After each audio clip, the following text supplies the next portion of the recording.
Des milliers de Russes protestent contre la hausse de l'âge de la retraite. Paye et meurs, je veux vivre jusqu'à la retraite et non jusqu'à mon cercueil, pouvait-on lire sur les pancartes de manifestants. En Russie, l'espérance de vie des hommes est de 66 ans et d'un peu moins de 70 ans pour les femmes.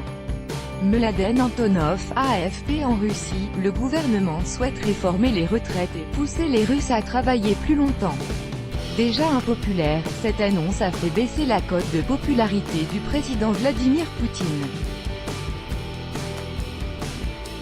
Dimanche 1er juillet, quelques milliers de Russes se sont rassemblés à travers le pays pour dénoncer ces changements inédits.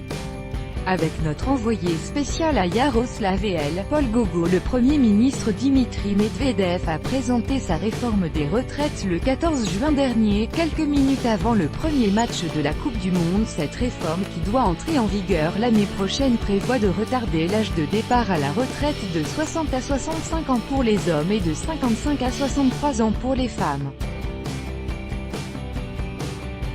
En Russie, l'espérance de vie des hommes est de 66 ans, beaucoup craignent de devoir travailler à en mourir, à l'image d'Andrei, 38 ans.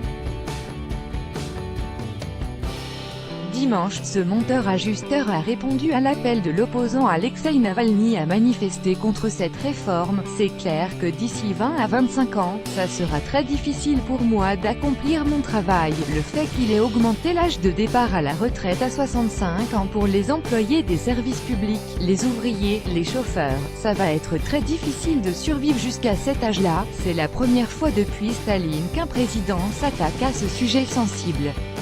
Le président Poutine aurait déjà perdu une dizaine de points dans sa cote de popularité. En Russie, les femmes se voient souvent poussées vers la porte bien avant la retraite. Nombreuses sont celles à craindre une période sans travail et sans pension.